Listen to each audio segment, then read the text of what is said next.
So welcome everyone to this year's session of the Dynamic Coalition on Core Internet Values. This session today is going to be dealing with geopolitical neutrality of the global internet.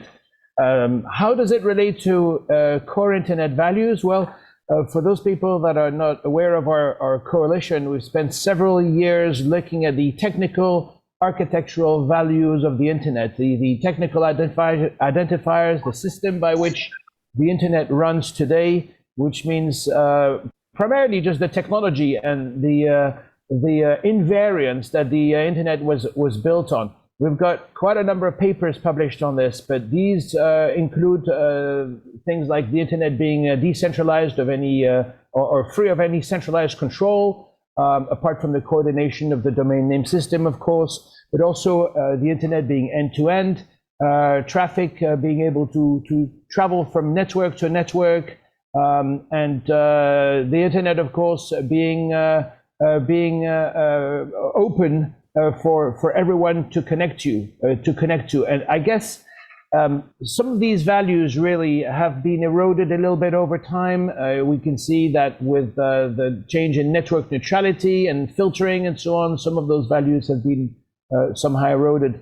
But more recently, there has been a bit more emphasis due to several conflicts around the world on the network being accessible by everyone, and actually some calls by some countries to actually disconnect some parts of the network. Now, technically speaking, it's already a challenging thing because, as we know, it's a network of networks, and with this being architectured the way it is, it's pretty hard to disconnect specific parts of a network that is completely interconnected by several links to the other parts of the world. And especially when one looks at the geography of it, because as we know, the internet is not delimited by countries, but actually by networks, which sometimes span several countries.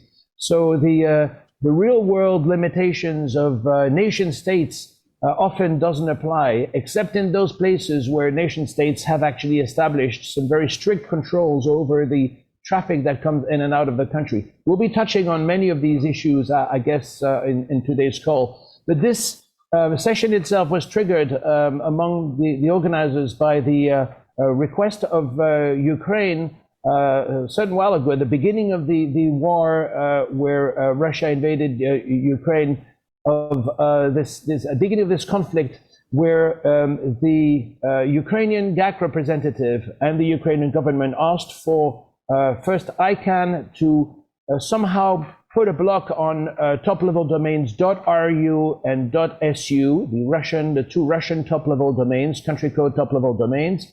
So it asked for ICANN to do something about that and block it, and also asked other network providers to effectively block the Russian internet and cut Russia off from the internet.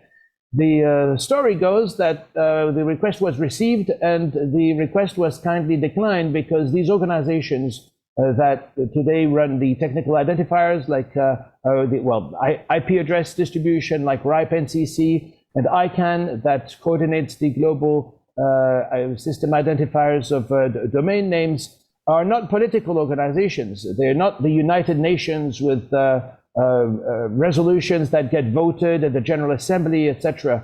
These are technical organizations that are there to make sure the internet works. And therefore, disconnecting the internet is not something that is in their mandate as such, and especially when it comes down to anything that is politically inclined or triggered by real-world items. So we have some kind of an empty space, if you want, in that. Now, aside from that, of course, the question is who would, if there was such a possibility to turn some parts of the internet off, who would have the famous kill switch, who would have the possibility to turn things on and off? It's not unknown that some parts of the world some countries have turned off the internet in their part of the world, but usually they have done it as turning it off in their own territory, from whom they have jurisdiction. But for an international organization to do that, it's completely uncharted territory. Yet some leading members of the internet community signed a common statement also back a few months ago toward the multi-stakeholder imposition of internet sanctions. And that opens the door to the internet community having some kind of means to decide on whether sanctions such as disconnection or other kind of traffic throttling would be appropriate or not. There's a statement that is actually published and linked to our agenda. If you haven't read it, I would strongly advise that you have a look at it. And in fact, we have several panelists that will be able to speak about this too. Now, I don't have a full view of who is in Ethiopia, in Addis Ababa. I welcome you in the room. I welcome those participants online. And so today our speakers include Bastiaan Goslings, who is the Senior Policy and Government Advisor for RIPE NCC. RIPE NCC being the organization that distributes the IP addresses, Internet Protocol addresses, throughout the European and Middle Eastern region. They cover a pretty wide region, one of the regional internet registries. We have Bill Woodcock, who's joining us online, who's the Executive Director of Packet Clearinghouse. And Bill has been one of the signatories of this statement regarding a multi-stakeholder imposition of internet sanctions. So hopefully he'll be able to shed some light over this and take it from there. We have Iria Puyosa, who's an International Research Advisory Council member, an advisor on social media and peace building at the Toda Institute in Washington, D.C. And then Veronika Datzer is also joining us. She's a policy advisor in the German Parliament, but she was previously a researcher for NATO. So with the current conflict in Ukraine, NATO being one of the incumbents, I guess, somehow not being directly related to the conflict, but with all the countries around it, she'll probably be able to shed some light on the network side of things and network situation. And then, of course, we have Vint and Cerf, who is joining us, the Internet Evangelist from Google. Vint, unfortunately, has to leave in about an hour's time, so I'm probably speaking a bit too much and impeding on his time, which is often what I do at the beginning of these calls. I'm Olivier Crépin-Leblanc. Joining us online also is Alejandro Pisanti and Shiva Subramanian Muthusamy and Jolie McPhee also, with the four co-organizers of this session. Now, let's move on forward. And I think that the first thing that maybe would be helpful is if Bill Woodcock could take us through this this background, or if you want, on how did this statement towards the multi-stakeholder imposition of internet sanctions came up, and I guess what it actually proposes. And then we can take it from there and look at whether it's appropriate for the internet to be turned on or off. With those kinds of situations, if the internet technical infrastructure is currently, as it currently is defined, able to impose sanctions as such, is the internet management and administration as currently defined willing to impose sanctions? And in fact, if it does, isn't it breaking core internet values? So quite a number of things to discuss here, but let me stop right now and turn it over to Bill Woodcock. And I think Bill is joining us online, I think, as well. So, well, I know he is. So welcome to you. And I see Alejandro has made it. Excellent. Welcome. And the question is, has Bill joined us actually online? Thank you, Olivier. Welcome, everybody. I don't see Bill on the roster here. Problem. Okay, that's a bit so of I could take this over up to you, very Alejandro. quickly. Yeah, go ahead, because Alejandro, you've been following this quite closely, so please. Well, I was one of the signatories of the statement, and I was invited by Bill and others and consulted before it was actually finalized and drafted. So very briefly, the question is: there are parties on the internet, in the internet management, who believe that there should be a response to the request, but made by the Ukrainian authorities. So let's go one step back. There was a request from the Ukrainian authorities to ICANN, the Internet Corporation for Assigned Names and Numbers, to shut down a number of functions for Russia on the internet, such as blocking the CCTLD, blocking some sets of IP addresses, and so forth. Some of these requests are not within ICANN's authority at all, such as dealing with certificates, and others would require a process that has to be equitable, and has to be bottom-up, and has to be rigorous in order not to be arbitrary. So ICANN declined the request. It did do something, which is provide some funds for keeping the infrastructure functioning in the Ukraine while it was being damaged by the war. And on the other hand, a number of parties, which are ISPs and others who run the certain key operations of the internet, decided to work on whether there's a scheme for imposing the equivalent of sanctions on the internet. It has to be a multi-stakeholder process. It has to be bottom-up. It has to be some policy development for these decisions. It has to be equitable and fair. And it also has to be protective of the functioning of the internet as a whole, as a global, interoperable, end-to-end network. So there's a number of criteria for the equivalent of sanctions. The equivalent of sanctions would be, for example, to blocking certain traffic from certain origins or towards certain destinations, which is considered harmful. And for deciding what how to choose what traffic or how to designate what traffic you would block.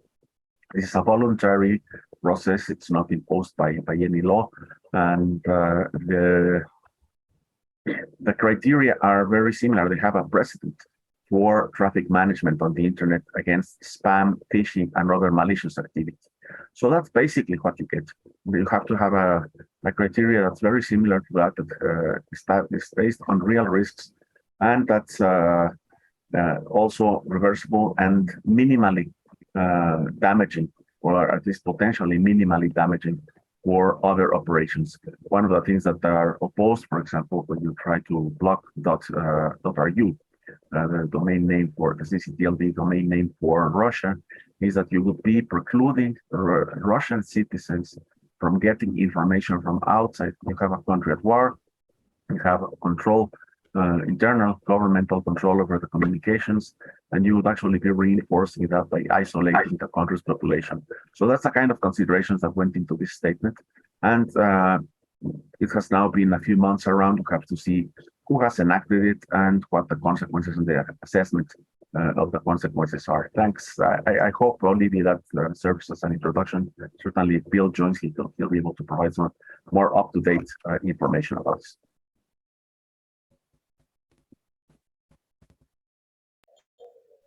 Thank you very much, Alejandro. It is very good to have you being able to stand in. I just got a note from Bill that he is stuck at the moment and he has a problem joining, but he will be hopefully joining us in a short moment. The next speaker I would suggest perhaps would be to start with Vint Cerf, because I know that Vint has to leave at the top of the hour, and then we'll go through each one of our panelists and have their opening statement and an angle on the topic. So let's have Vint Cerf, please. That's very kind of you, Olivier. I actually don't have to leave until 10:30 our time local, but I'll take advantage of an open microphone anyway, as you all know. First of all, I think it's vital to appreciate that the internet is nothing if it isn't connected. And so its connectivity is vital to maintain to the extent that we can at all times. The notion of some sort of sanctions and things of that kind are not unreasonable, especially for bad behavior in the online world. And this is a topic of continuous discussion, certainly within the leadership panel and other parts of the IGF. And we do need to take into account doing something about bad behavior.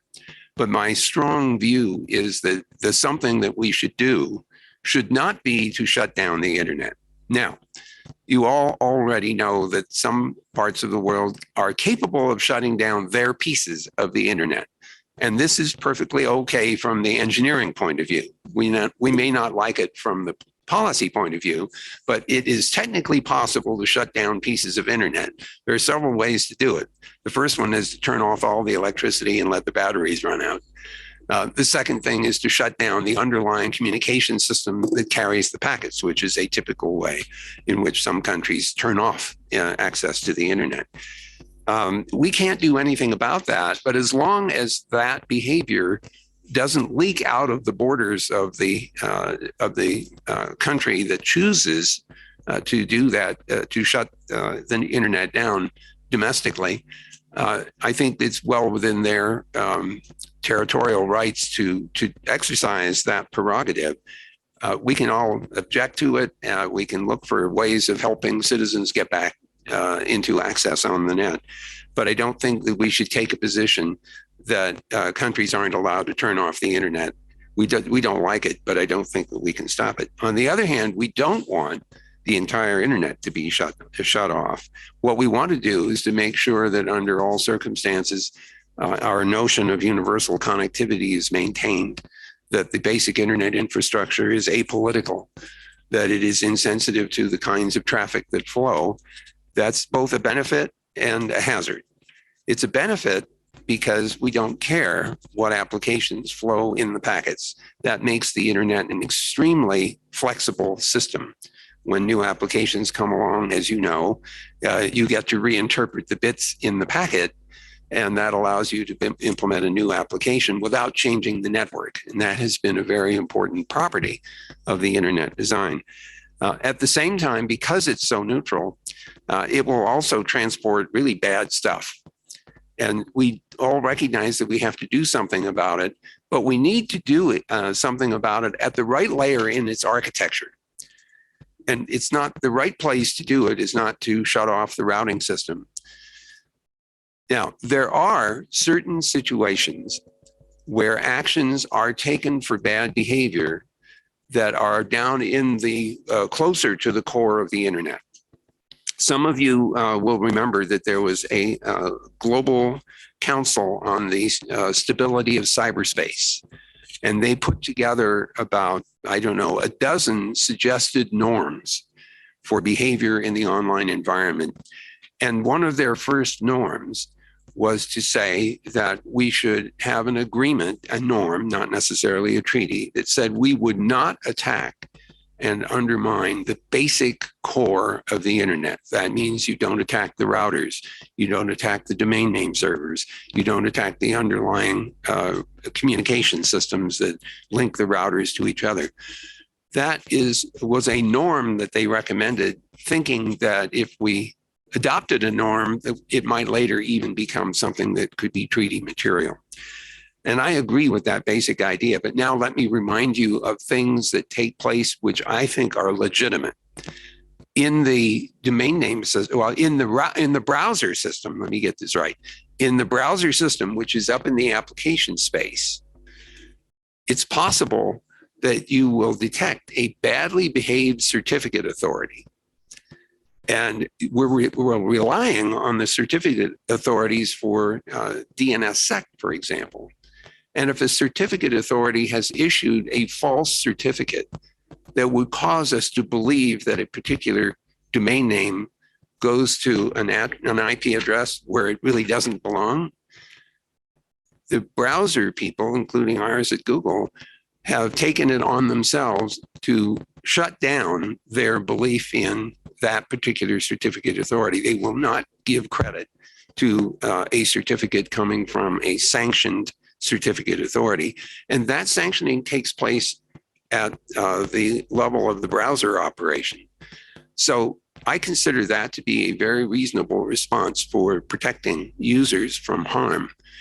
So that's an example of that. Now, what about a denial of service attack? Suppose you're an internet service provider, you're operating a piece of the internet, and someone launches a denial of service attack against a target. We should not close our eyes to that. We should not take the view that it's okay if that denial of service attack continues because we don't want to touch the operation of the internet. In fact, a responsible ISP will try to divert that denial of service attack. One way to do that is to black hole the traffic coming from a particular source. Another possibility is to divert the traffic so that it doesn't hit the actual target. So there are going to be situations in which a kind of sanctioning takes place in the operational internet or in the application space. I don't think that violates our basic notion that the internet should continue to operate as much as possible at all times. But we do have to accept that bad behavior has to be dealt with. I would draw your attention to the various ways in which bad behavior is dealt with in other contexts. One of them is to impose sanctions in a different domain. For example, financial sanctions. You'll see companies being fined for bad behavior. You'll see in the case of Russia today and in the course of the Ukraine war that a number of financial sanctions have been taken against Russia. And those are examples of ways in which you can introduce sanctions that don't necessarily undermine the basic operation of the internet. So you can imagine considering sanctions, but I don't think they should cause the internet to malfunction. So Olivier, I'll stop there. I want to say just one other thing, that whatever you have to say on this subject is important to me, because I want to be able to convey your views back to the leadership panel, which I will be meeting with at 10:45 today. And so this is just an example of the important opportunity for you to deliver information to me and other members of the leadership panel so we can assimilate that into our thinking. So I'm eager to hear your view of how we should deal with bad behavior. Thank you very much for your views, Vint, and thanks for relaying this over to the leadership panel. I know there have been a number of questions as to how the leadership panel would be fed with the bottom-up process of the IGF, and it's great to see that one of its active participants is actually completely practicing the bottom-up model. Now, Bill has made it, Bill Woodcock, and so I'd like to turn over to him and to expand on both what Vint has said, of course, and also on that letter that he co-signed. Hey, my apologies again for being late. I walked over to my office to join from my office, found that the building management had changed the door code overnight without warning anybody, because this is crazy early for anybody to be at work at Paris. So I was one of the GCSC commissioners, one of the authors of the norms that Vint just mentioned. And so I, of course, agree with those and agree with Vint's agreement with them. The problems with sanctions are in two areas. Hang on just a moment. Sorry, it's also time for kids to be off to school here. So there are basically two problems. One is on the side of the internet service providers who have to do the blocking. The other is on the side of the government. The problem on the side of internet service providers is typically overcompliance. There's also undercompliance, but undercompliance is kind of the default state, right? If people don't do anything to comply with sanctions, then the sanctioned entity gets away with whatever it is they were doing that was bad. But, they're probably going to get away with it. Also, the point of the sanction is just to add friction for them, right? To increase their costs, decrease society's costs in subsidy of them. On the side of government, the problem is harmonization. What we found in implementing all this is that there are many governments and intergovernmental organizations which define sanctions, like the United Nations and the European Union and the United States and the UK and Japan. Each have their own sanctions regime. Of all of the sanctions regimes in the world, the only one that is machine readable and published in a single predictable location is that of the United Kingdom. And their system for doing so was broken last time I checked. So they're doing the right thing, but it's not always available, and it's not harmonized with any other government. So they're doing the right thing from a unilateral perspective. But what's really needed here is harmonization between governments and sanctions regimes. That doesn't mean that every sanctions regime has to cover exactly the same sanctioned entities. What it does mean is that when two of them are covering the same sanctioned entity, that it be identifiable that that is the same one. And right now that's not possible because most sanctions regimes are published in the form of somebody saying, hey, you, intern, type up a memo, throw it on the top of the stack of the other memos. Last time we did that. And then hopefully it gets disseminated somehow. So they're all like published in different formats, on paper that has been mimeographed and then scanned and faxed somewhere. And they all transliterate the names of the sanctioned entities into the local governance language without leaving the original for comparison. And each of these transliterations winds up being completely different. You get things like, I think we found 23 different renderings of the Russian phrase joint stock corporation, right? So if there were 23 different sanctions regimes, you would find, as many as 23 different renderings of the name of the same organization. And so as a network operator, that input is garbage, right? It's almost impossible to work from that input. So the amount of harm to the internet of someone blocking a sanctioned entity is very close to zero, right? Or it's a large net positive in many cases, right? The troll farm is sanctioned. If the troll farm were actually blocked from the internet, we would have far less disinformation and, things would be better. There's a lot of online crime that would go away if sanctioned entities were blocked from the internet. If North Korean military units were blocked from the internet, there would be a lot less cybercrime around cryptocurrency theft, for instance. So there are a lot of net positives from actually implementing sanctions. But when network operators are faced between a choice of trying to figure out the garbage input and doing, and failing and either doing nothing with it or over complying, that's what they do. Either they do nothing or they over comply.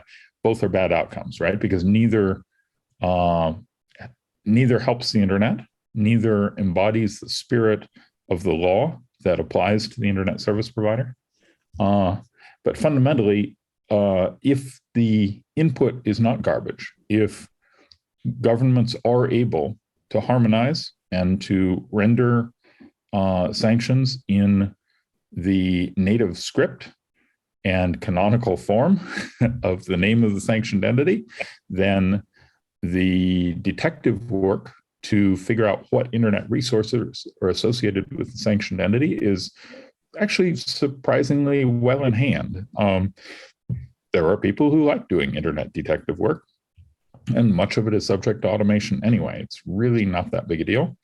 And, we're already very good at doing this because we already block lots and lots and lots of internet resources for anti-malware, anti-phishing, anti-child pornography, anti-terrorism reasons, right? There are many, many reasons the internet is already blocking resources. Looking just at Quad 9 that I'm on the board of, we're blocking about 4 million resources at any given time with a daily turnover of about 400,000, right? So, and a false positive rate of, I think, 0.06%.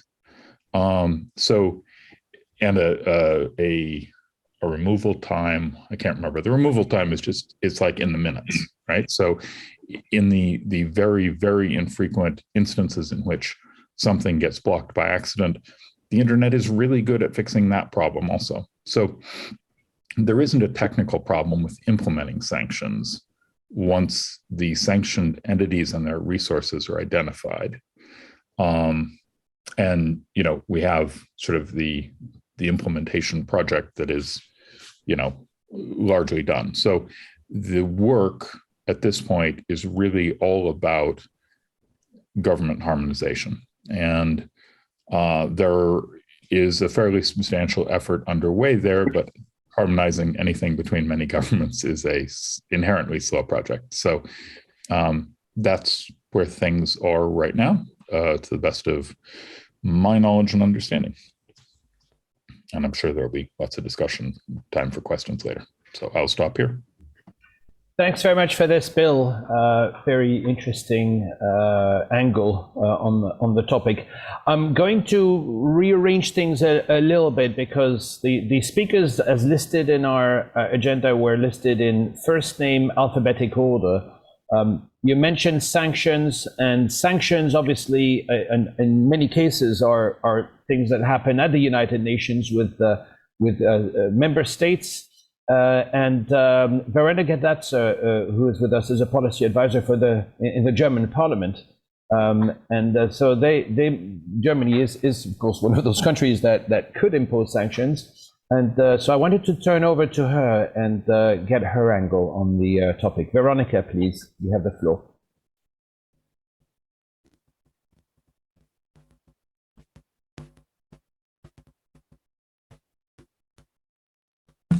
Wonderful. Does it work now? Yes. Okay. It does. We can hear you. Thank you. Okay, wonderful. Thank you so much for having me. As already mentioned, I'm a policy advisor, so my views are, of course, very political. Before I go into the German or maybe European perspective, maybe just 2 quick words on NATO. NATO itself doesn't sanction, and this was actually never really discussed. The focus was more on how can we become more resilient with regards to A, supporting Ukraine, and B, supporting all NATO allies in case of cyber attacks. But sanctioning by NATO as an actor, so to say, wasn't really in the room. I would like to start with sanctions generally. Sanctions have been found to not necessarily work if they are very general. This is when it comes to financial sanctions. This is when it comes in regimes that we've seen throughout the 1950s to 2000s, I would say. Sanctions only work when they are targeted, or they have the possibility to work when they're targeted. And sanctioning the internet in an entire country is the very opposite to a targeted sanction. So whilst, of course, in Germany and in Europe, everyone was very much shocked by the events and is still horrified by it, sanctioning or cutting Russia off the internet as such wasn't really up on the tables, because it would predominantly harm not only the regime, but the people living there. And that also includes people that might actually want to protest against what's going on in terms of the injustices. But also, as we see with cyber attacks worldwide, we never quite understand how wide the consequences can be, because often actors are impacted by internet shutdowns or cyber attacks that we don't see as the primary or the central actors that should be sanctioned, targeted, etc. So whilst I understand the call for it, I do believe also from a political point of view that the effects would have been dramatic and very much adverse across the entire world. Nevertheless, I think we need to look at the internet from a political perspective, and I think that's why I'm here. It is no longer a neutral place in the world, and as just mentioned, we need to find ways to tackle the harm that is going on there. The internet is so much part of international relations as well as domestic politics, because it simply defines every part of our lives at the moment. It's not just the economy, but society security, military security. So we need to find solutions. And I do think we cannot no longer see the internet as simply a neutral place, because it is very geopolitical and it has an impact on every part of our life. I would like to go more from sanctioning the internet towards, because I don't think that's a solution that we can do, that we can work on. But I would like to make 2 points on the other side of it. I think we do need to make big tech companies more responsible, and for them to take up more responsibility in keeping the internet open and free, and in my point of view also democratic. That's a political view, but bear in mind that is why I came here, I guess. And I think the other thing, apart from a more political view, that we expect from the, I guess, infrastructure of the internet, as well as the companies connected to that, is an approach that helps to prevent nationalization or fragmentation from the internet. We see not necessarily internet sanctions as the challenge or a driver of internet fragmentation, but more nationalization, because when the debate on internet sanctions came up, also came up the debate that Russia wanted to shut off its entire internet from the rest of the world. And we see that in countries that internet infrastructure can become more nationalized, for example, in China. And I think this is something we need diplomacy, we need big tech, but we need all of us to kind of work against, because that is also a challenge that we need to look at, and that we need to fight against in terms of internet fragmentation. For me, Iran is another example I would like to add here. We see that the internet is shut down there, and demonstrations are made increasingly challenging by that. And I think it is our duty to react from a democratic perspective. And I think not only Iran, but also what is going on with regards to Twitter, for example. Elon Musk, for me, is a political issue. Starlink deactivating or activating is a political issue. We can no longer think the internet is neutral. And so this is my call to think of it as a political space, think of it as a space that can be democratic, open and free, if we work together and if we keep it open. And of course, in terms of the infrastructure, neutral, but to find political solutions to the harm that is done. Thank you very much for this, Veronika. And I see a couple of hands up. What I'd like to do is to first give the floor to all of the panelists, and then indeed, when you put your hand up, we'll be able to go through questions and comments on the different interventions that we've had. We've spoken of sanctions, and we do have a participant from a country that has been subjected to sanctions, and that's Iria Puyosa from Venezuela. Interestingly, sanctions on Venezuela have not targeted internet, but there's been some other type of, I guess, interventions on the internet itself. Let's hear from Iria Puyosa. Welcome. Thank you for inviting me to be part of the panel. Yes, Venezuela have been on their series of fierce personal individual sanctions for government officers that have been going on for since 2014, as I remember. And more recently, since 2018-19, it started to get some economic and financial sanctions going into the oil industry mostly. The country have been sanctioning the use of internet resources, and actually have been some issues about people asking about internet entities, ICANN or Internet Governance Forums, to have some pronunciation about issues of censorship and blocking of the content on the internet in Venezuela, and it never moved on. So the answer in these bodies in general was we are no political bodies. We are not going to discuss the political situations of any specific countries, and we can act on that. That was always the answer every time that issue came out. As I think it was similar to, it wasn't specific to Venezuela. I think it was similar to other countries where the autocratic regimes had issues of human rights violations, including issues directly affecting freedom online.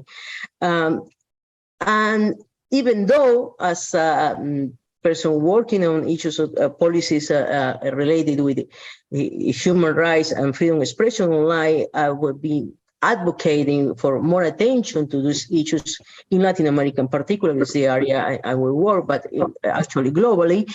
I really understand that principle of the technical infrastructure in the internet and the technical bodies guarding that infrastructure being neutral. And it had been a long way on that process. We have that process until we are now. Now I started to see in forums like this, in the Internet Governance forums and other discussions, people are starting to move to where we should not be that neutral. We should tackle some harms. And I cannot see that with concern. I'm concerned about where is going to stop that involvement in political issues, where we are going to draw the line on what is something a body like ICANN or the Internet Governance Forum as a kind of advisory space or space of dialogue or deliberation can intervene in political issues. We are talking about here like imposing sanctions to bad actors, but who is going to define who is a bad actor? What are the criteria for that? What is the rule, the process, the rule of law to apply that? What is the law? What is the process? Who are the actors? What are the criteria? So all of that seems to be very confused. And I feel like it's a lot of pressure from both authoritarian governments trying to impose their view about sovereign internet and democratic countries trying to establish some restraints for those authoritarian countries. And I had my own political views, but I don't see how a body like ICANN can make a decision about what is the right political stance. So we are entering a very dangerous situation in a very complex space. And talking from the point of view of kind of civil society, I think the only way to get out of that conflict is to take a very political stance, but centering human rights. So instead of deciding the majority of the countries in this particular political forum decided they want to sanction the other country, and the internet technical bodies execute that sanction. They do the technical work to make happen what these political actors have decided. I don't see that happen. I see the creation of some policy advisory body who can oversee with all the political actors are respecting human rights online, are protecting data, protecting freedom of expression, protecting access. So that should be the role of this of the kind of organization, the multi-stakeholder system of internet governance should be taking that role. So centering human rights instead of being the executors of political decisions taken from any sort of coalitions who happen to be the majority in a specific conflict. Otherwise, it's going to be a very controversial space and a space for growing conflicts. And I don't believe where we want to go there. Thank you very much for this, Iria. We therefore have a proposal on the table for how to judge on those decisions using a human rights framework approach. How do we implement something like this? Let me turn to Bastiaan Goslings from RIPE NCC. Is RIPE geared for this sort of thing, imposing sanctions, actually turning policy into actions on the internet? Thank you very much, Olivier. Nice to see you all. My name is Bastiaan Goslings, indeed representing the RIPE NCC. You briefly referred to it, Olivier, in your introduction, but for those who are not aware, the RIPE NCC, Réseau IP Européen Network Coordination Center, is the regional internet registry for the region Europe, Central Asia, and Middle East, including the former Soviet republics. And the core service that we provide, we do many things, but the core service we provide is the allocation of IP address space, previously IPv4, but that's run out for us now, and IPv6 address space to our members, which currently are more than 20,000 entities that run their own networks and require these resources across that entire service region. The RIPE NCC itself, the organization is based in the Amsterdam, in the Netherlands. It's an association, a non-profit organization, and needs to abide by Dutch law. More and more law is not necessarily initiated within the Netherlands, but coming from Brussels, the European Union. And from that perspective, I think it's important. Like we talked about the request we got from the Ukraine in March, and I think my neighbor Vint, he put it very, very eloquently. What the risk is, if we really get the underlying infrastructure, the core of the internet involved in these type of matters. And our response was also towards the Ukrainian government that, as unfortunate and as tragic as the situation is in the Ukraine, we really sympathize with the need, to act, upon the aggression that is inflicted on them. We could not follow up on the request, and the basic one that affected us was actually a request to withdraw all IP address space from our Russian members. It's not in our mandate.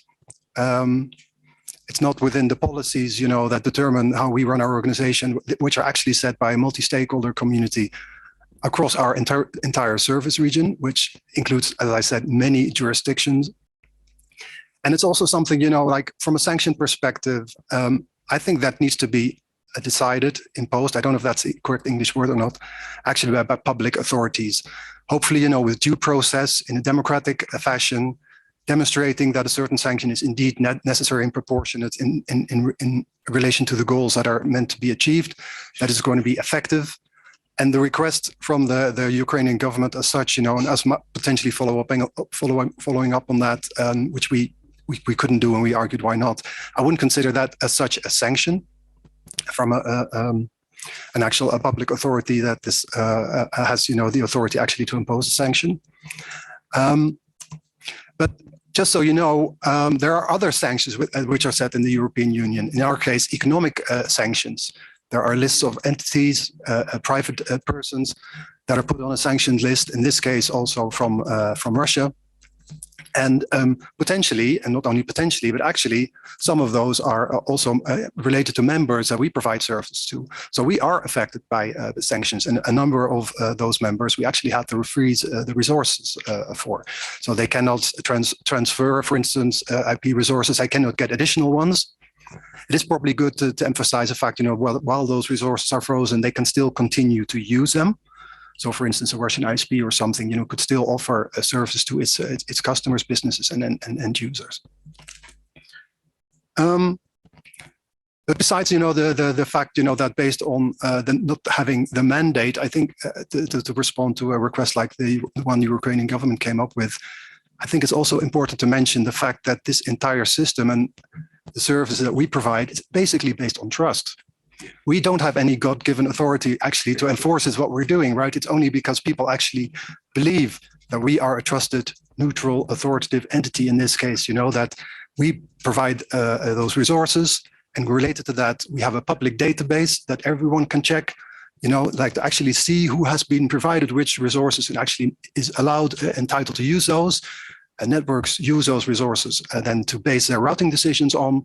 So it's only based on trust. If someone says, oh, I don't trust this, I'm going to set up my own registry and I'm going to use my own resources, technically speaking, that is an option.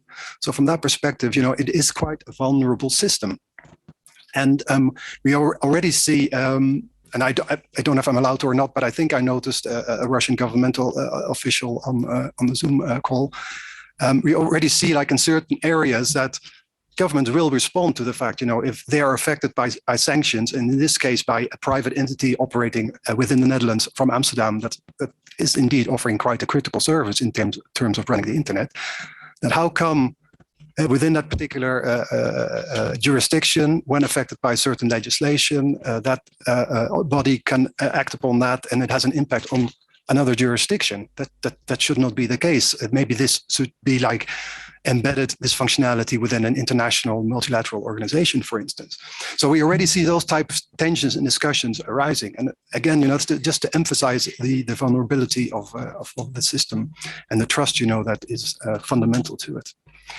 I believe it now here. I think, it's important to continue the discussion. Any other questions, that might pop up, happy to follow up on those. Thank you.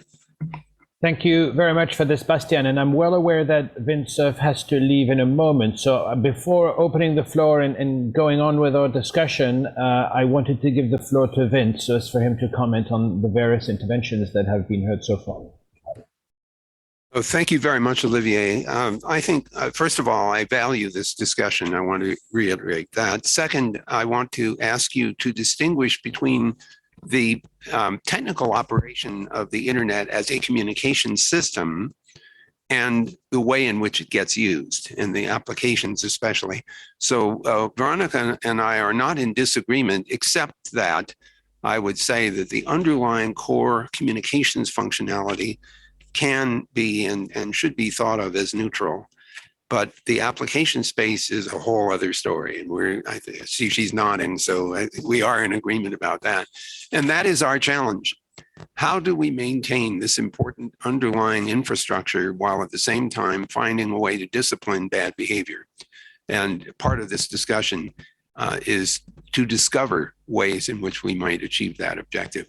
So I do have to leave now, but I will look forward to any summaries that you might produce from today's meeting and other summaries coming out of the IGF 2022 in general. I'll see to it that gets to the leadership panel. So thank you all for your time. Please keep working on this. It's a very hard problem, but it's important that we find some solutions. Thank you very much. Thanks very much, Vint, and good luck on your leadership panel coming up. Bill Woodcock, you wanted to respond to Iria's intervention.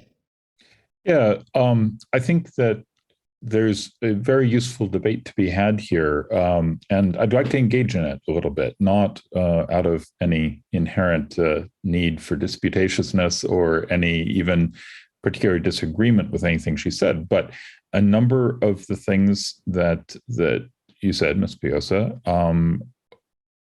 allow further exploration of this idea. One of the things that you pointed out, scoping the problem, I think very correctly, to targeted sanctions, which are what actually happen now and what are actually at issue. The question becomes who's to decide who is a bad actor.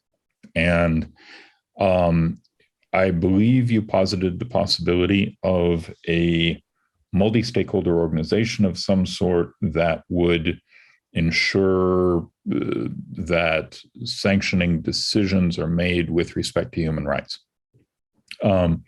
So, well, I agree with that in principle. the role of such an organization, if it were to have any effect, would presumably be to decide whether or not government-mandated sanctions should be implemented by private parties who are governed by those governments, which puts it in the position of encouraging legal non-compliance. Now, from a moral perspective, obviously there are many cases in which one would wish to encourage corporations and individuals to not comply with applicable law when applicable law is not aligned with human rights. However, that's a difficult position to create and maintain structurally, right? And if you're talking to a national incumbent phone company, which may be in part owned by a government, telling them not to comply with applicable law in the jurisdiction in which they are operating is a really tough call. So that's one thing. The second thing I'd like to bring up is we kind of can't have our cake and eat it too, in the sense that if we want to talk about this as multi-stakeholderism and say that, well, because the internet is global and it is inherently multi-stakeholder, multi-stakeholder governance processes should be used to make consequential decisions like this. Right now, who decides who's a bad actor is the internet technical community, purely. There is no other input to that decision. And as I said, it's a decision that, one organization alone is making 400,000 times a day. Taken collectively, we're looking at maybe 10 million times a day that decision is being made. Governments have essentially no input to that right now. Governments are a stakeholder, right? They should have some input to this. Also, they're a stakeholder with collectively 2,000 years of historical experience working in this specific area. The internet technical community is under no illusions that has any expertise in the area of sanctions per se, right? Blocking malware, sure. Sanctions, not so much. So I think those are a couple of points of potential rebuttal or something. And I would love to see this discussion go further because it's something that I am fascinated with and have to deal with. So I want to do it well. Thanks, Bill. Iria, I see your hand up. Yes, a very specific point. I agree almost in everything with you. We are knowing a huge disagreement in principle. But it's one point I want to call attention to everyone in the panel. You mentioned the difficulty of don't complying with the legislation in the matter. So you're talking specifically about national legislation because there's no international law on the matter.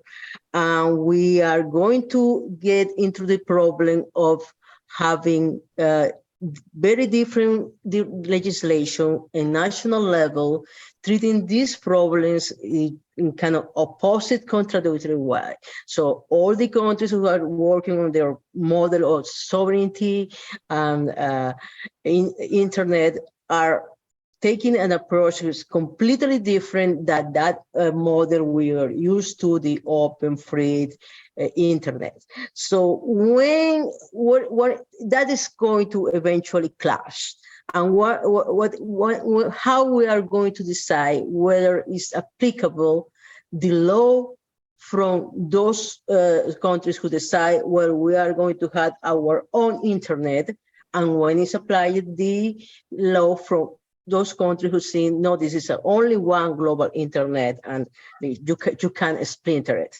So that is going to be an issue which going next. So if we are not prepared for that issue, it's going to explode. This is going to be exploding our hands. So I want to. I don't have the solution. But I think it's something we need to start a conversation on that and trying to anticipate whether we move toward having a more active role in making these kind of decisions. We are going to face that problem sooner than later.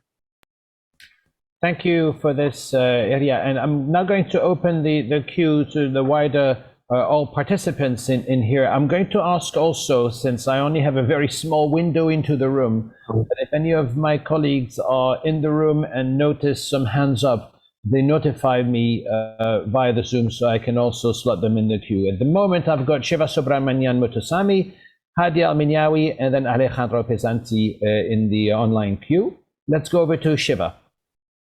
It is well understood that there are some geopolitical interferences in internet governance, and politics is seeping in matters related to internet governance. There are two ways we could respond to that. One, politics can be countered by politics. There could be reactions and responses from one side to another, which is, I think, not the way to go for the internet, to protect the internet. The way to protect the internet is to isolate the internet from politics completely, to emphasize to the parties who are geopolitical that this is geopolitical. This is not a geopolitical space, and politics has to be out of internet governance in order to protect the internet. And what we need is a shield against politics around the core of the internet. That is how that is an approach that we have to cultivate, and that is something that every organization has to do. Emphasize that it's a non-political space rather than respond to politics. Thank you. Thanks very much for your intervention, Shiva. Next is Hadia Al-Minyawi. Hello. Hi, this is Hadia Al-Minyawi. I work for the Egyptian regulator, but I attend the IGF and I speak in my personal capacity.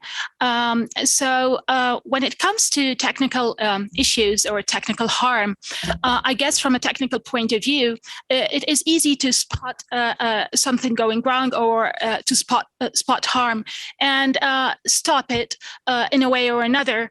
And then the issue becomes, how do you punish those who initiated this harm?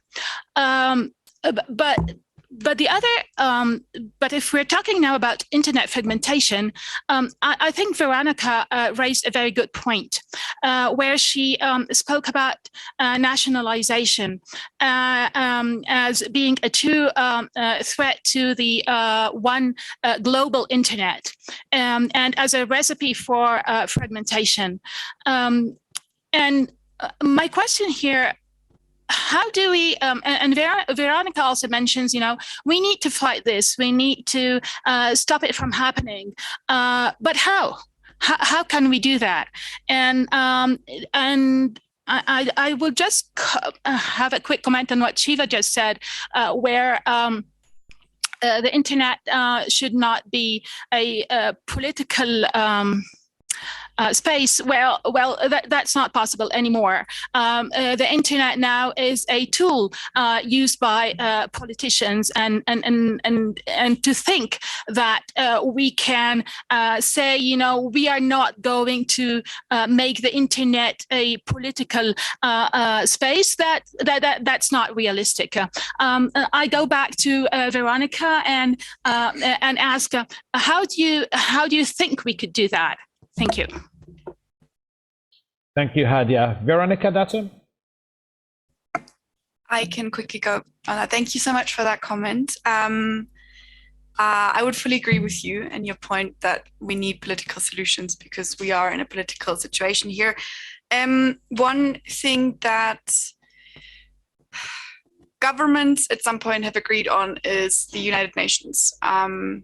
And we see, for example, with the cyber diplomacy negotiations, that there is possibilities to find solutions on the internet, on making it more peaceful. And this shouldn't be a process where, and I fully agree with points that have been raised with regards to who decides how the internet should be regulated. And I think that is a really, really, really big part of the problem we have right now, because it can't be Germany and it can't be the European Union and it also can't be Google. We all have to be included in it. And I think that's why the IGF is so important. But to come back to my point, I think the UN could be a first forum to try to find solutions with inclusion of multi-stakeholders, of course, because we are no longer in a situation that we can exclude them. And that has to go through a process that is completely inclusive to all states and big companies, at least, I would say, because otherwise we find, with regards, for example, to the Declaration on the Future of the Democratic Internet, states that haven't been included in the process and therefore reject the process. So we need to find an inclusive process, and I think the UN could be a first solution in achieving that. Thank you, Veronika. If I could just take you up on this, because you mentioned here the UN framework, and yet when one looks at the IGF, that really is purely advisory and purely a discussion forum. The UN General Assembly is usually the assembly that takes positions and that actions things.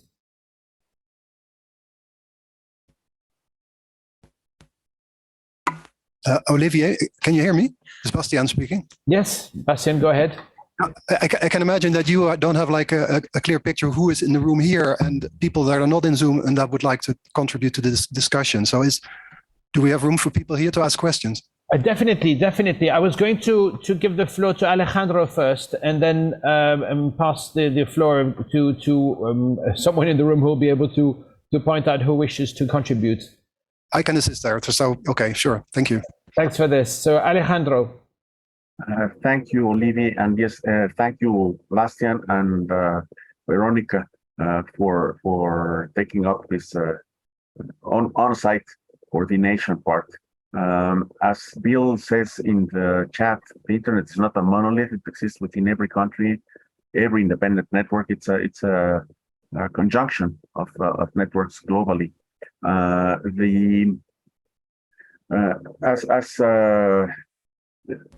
Haja has said, it is not possible to conceive of the internet as exempt or purified from political intervention. It's one more part of humankind's shared space. But we have to think hard. Is what this internet is going to be now that we can have events like war or warlike events in the core of the internet that can affect the more centrally and more densely connected parts. We will still be able to route around any damage or any congestion or any censorship. But there was a very interesting discussion about a week ago, fragmentation held by Bill Drake, and where Vint, Cerf, and Andrew Sullivan from ISOC made it very clear there is no such thing as a splintered internet. Once it splinters, it's not the internet. And we have to deliver to the governments and the leaderships that you can't splinter the internet. If you start imposing a sovereign law, you will start actually removing your country from the internet, totally, or at least to a significant way. The Internet Society, myself, and others have created frameworks which you can use as a seed, where you can see how different policy proposals, how different treaties, the work of the open-ended working group or the group of governmental experts of the General Assembly of the UN, etc., how these proposals can actually be commensurate with the internet or not. And with that knowledge, we have to work on a multi-stakeholder basis first. Here, Veronika, who I'm very glad to see joining us, as well as Haja, because we see this new generation of scholars and doers, people who are simultaneously scholars, policymakers, and operators. But just it's remarkable that actually the multilateral framework has been very, very slow coming behind a multi-stakeholder. So it's more like let's bring in the multilateral into the multi-stakeholder than the other way around. Thanks. Thanks for your intervention, Alejandro. And I'll turn to Bastiaan then to give the floor to people in the room, to our participants in Addis Ababa. Thank you very much, Olivier. I see 2, 3 hands. Yeah? Shall I start off with the gentleman over here? Thank you very much. And if you could please introduce yourself and any organization that you represent, if any, or if you represent yourself. Thank you. Unless there is a reason to keep anonymous. Unless there is such a reason, Alejandro, yeah, but I would hope people introduce themselves. We certainly have so far. My name is Tulio Andrade. I represent the Brazilian Ministry of Foreign Affairs, and I would like to bring the perspective of the Global South. First of all, from the scientific point of view, we consider the internet and obviously a complex system. So from a system dynamics perspective, the internet does follow a stochastic behavior in which any dramatic intervention in the internet may obviously lead to unintended consequences, including in terms of food and energy supply chain. So from the Global South perspective, what we need the international community to do is actually to work on the basis of humility, empathy, solidarity, rather than a punitive approach, which could actually be prone to bias or to political and economic agendas, because always when we have political and economic agendas rolling the dice, what the reality that we have on the ground is that those that are the most vulnerable and they are least responsible and least involved in great power competitions, they are the ones who suffer.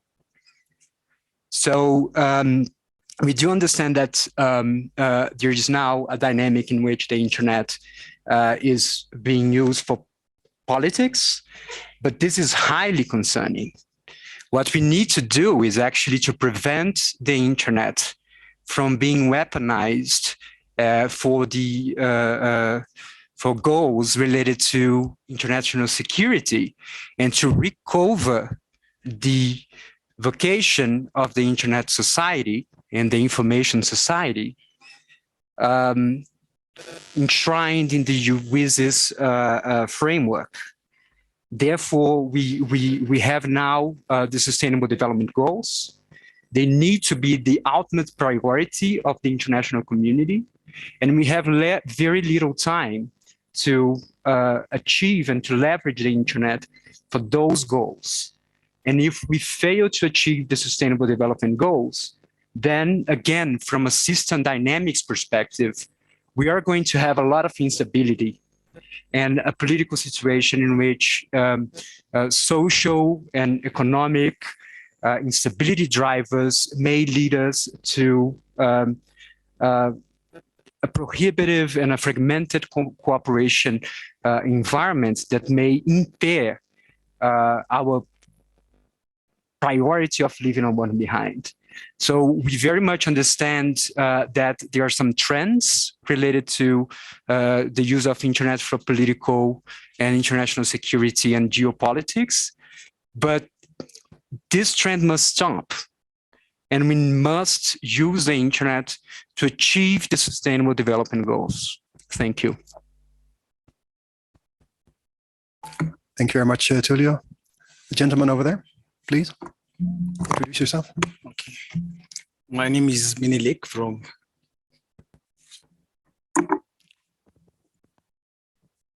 Okay. Can I proceed? Okay. My name is Minilik from Information Network Society. Can you speak closer to the mic, please? Closer. Can you hear me? Okay. It's okay. It is a wonderful presentation about the geopolitical neutrality of the global internet. But I have a couple of questions. The first one is, as you know, the global internet user is 4.95 billion. And what is the current status of the domain name conflict?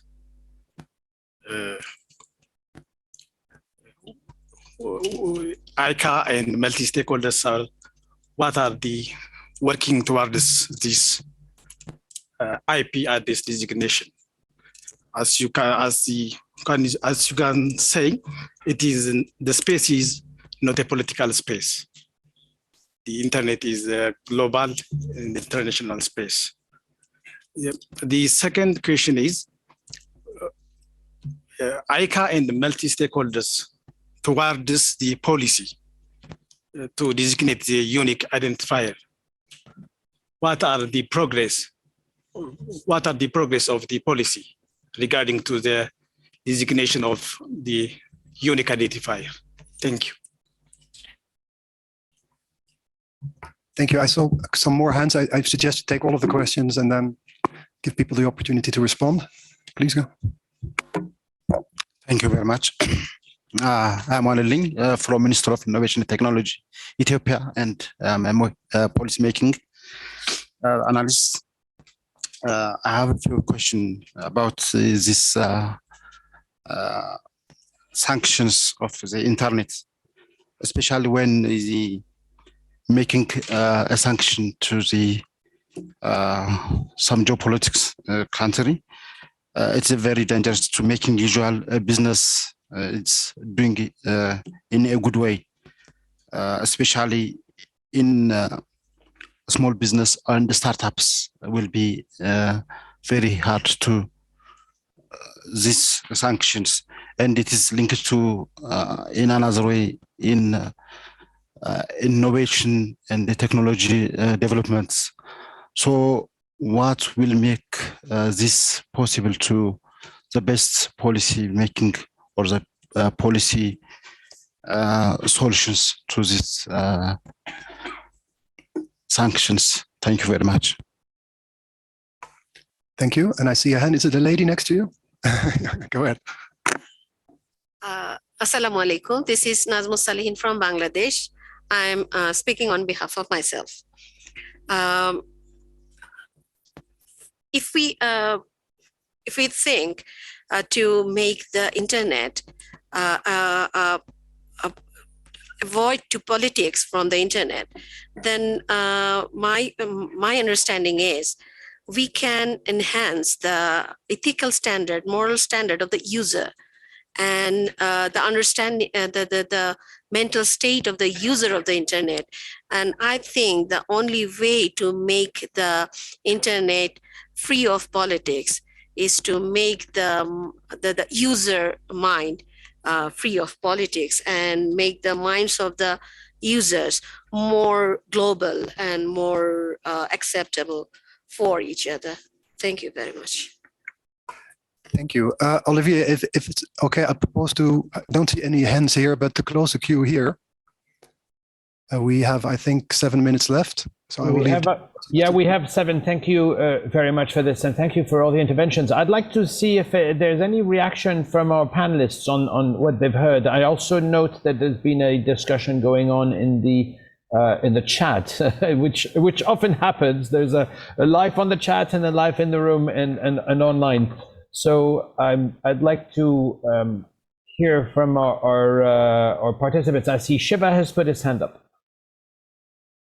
I noticed something very interesting in one of the panelists' questions, that he said this trend must stop.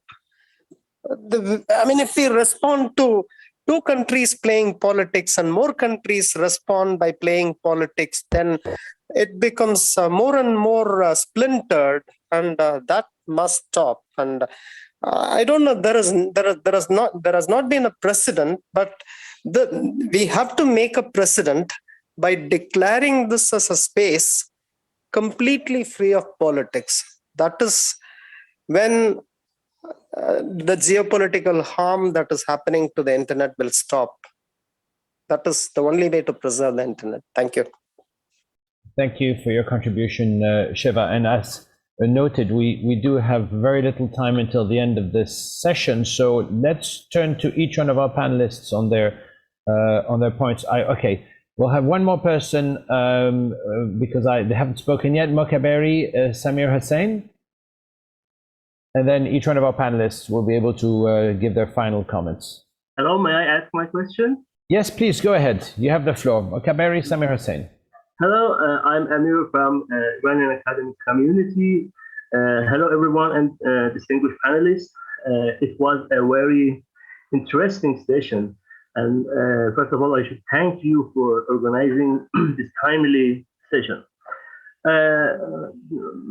I would like to say that the important issue of geopolitical neutrality of global internet should be reflected in Global Digital Compact. And this approach is very useful for global community. My suggestion regarding this issue that could help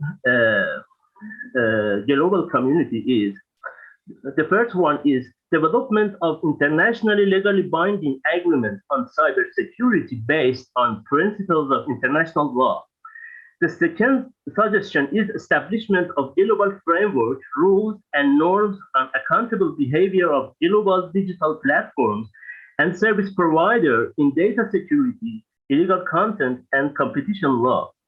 And defining, the third suggestion is defining a common vision for internet as a peaceful and development-oriented environment for public good, not as a new battlefield and militarized environment, through signing a global declaration by all member states.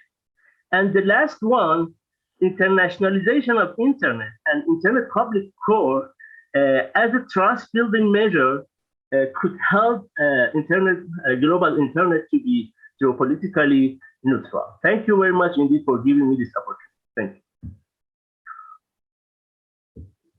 Thank you very much, sir. That's taken to the record. And let's then go through each one of our panelists, and we'll start again in alphabetical order then. Let's start with Bastiaan, please. Bastiaan Goslings. Yeah, thank you very much. And everyone, thank you very much for participating and making very relevant and interesting comments. Especially want to comment the input from the Brazilian delegate, very useful, and I definitely think you find an ally in us, if you can make this discussion, work at the UN level, which is a bit harder for us as a representative from the technical community. We don't have direct access to the UN. But in terms of solutions, longer term solutions, maybe related to that, I do think it is very important, and it's not new as such, but that for us as technical community, it's very important to continuously engage with the public officials and public authorities. They are the ones, we refer to the fact that is the internet neutral or not? I definitely do not think it is, and governments are going to do whatever they want to do or feel the need to do within their own jurisdictions. But what we can do is contribute, with regard to knowledge, to exactly, convey the message. How does the internet work? What are the underlying technical functionalities, right, in order to create this global, unique, interconnected network of networks? And I definitely see that, I'm Dutch. I definitely see that from the Dutch policymakers, like this demand, please help us in order to determine legislation and what also, like, especially when it comes to unintended consequences, right? What is the impact? Is it going to be effective what you're doing? And I see the same on the European Union level. So I do consider that as positive, but it remains, we need to do that. It has to be on our agenda to continuously help these public officials, right? To give them the knowledge and also help them determine, what they think from a public interest perspective they have to do.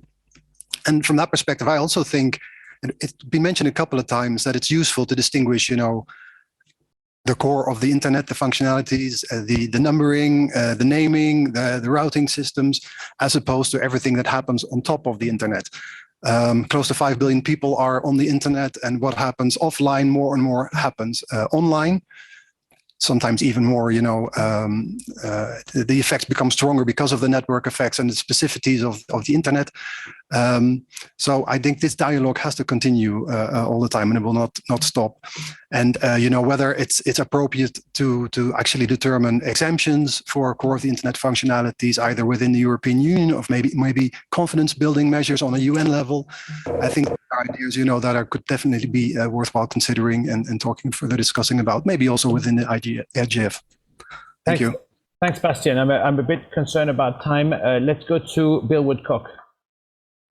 I think this is, at some levels, a very practical matter. There are two sides to this. There's the intergovernmental harmonization side, getting governments to agree on what sanctions are.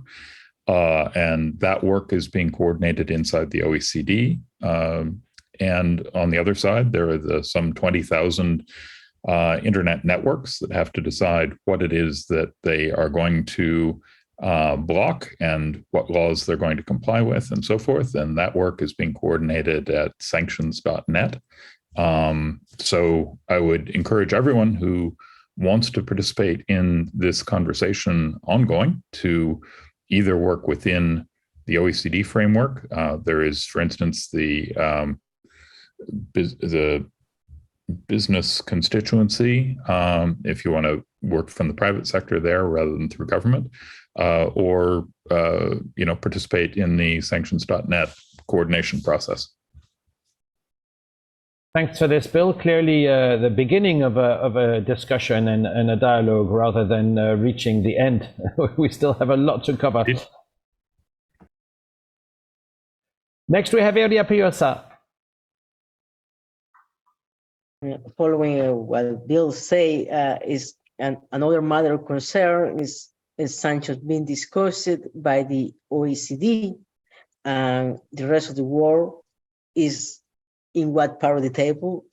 That would be another issue. So for this to work, had to be a little bit more discussion, and it's not going to be easy. It's not going to be fast, but it's important. And so I think it had to be some mechanisms for including different governments for different part of the world, and having a system which is more robust and more stable on political change internal to the country. So otherwise this is going to be, well, we had this rule when this kind of political parties are ruling. We had this other rule when other political parties are ruling, and that is not something I think we should expose the internet to that. So we need to do something more stable. I completely agree. The internet is political because we, the users, are political beings, but we need to have some criteria for making this a little bit more stable. So the regime will use to make decisions had to be more stable than our varying political views in different events. Thank you, Iria. Next is Veronika Datzer. Thank you so much, and thank you for everyone that contributed. It was incredibly insightful. I want to just re-emphasize what Bastiaan said. I think policymakers need the technical community to understand what is going on. And that is why these discussions are so important for both perspectives, because frankly speaking, we need the technical expertise to understand what is doable, what is achievable, and what is sensible.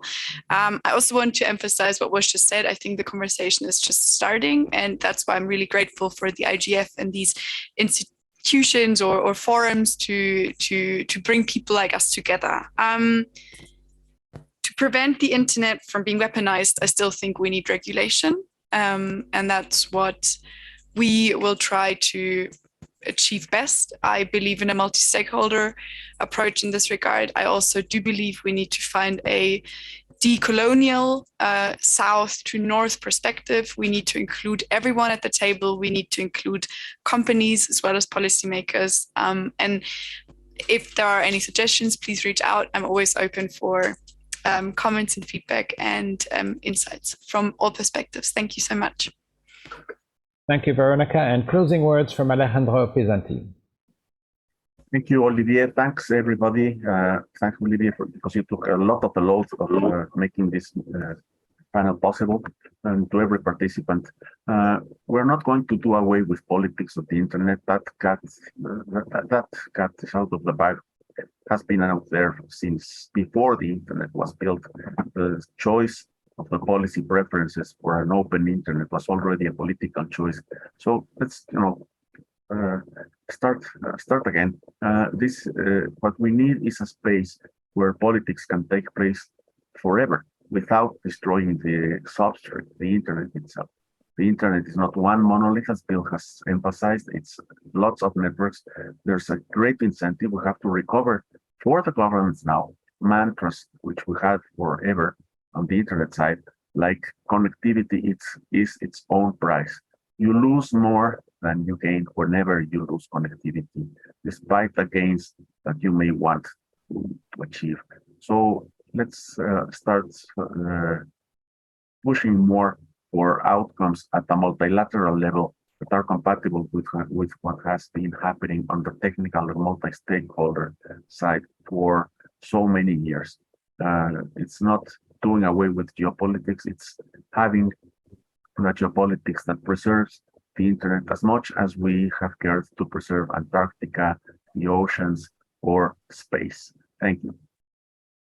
Thank you, Alejandro. And just to remind, well, first thank all of our panelists for their really, really insightful points. And of course, the people that have intervened and that are participating in this discussion. Clearly, the beginning of further discussions. I think the only thing I can add is that this was a session of the Dynamic Coalition on Core Internet Values. And I think that we definitely have some more events going on in this regarding this topic.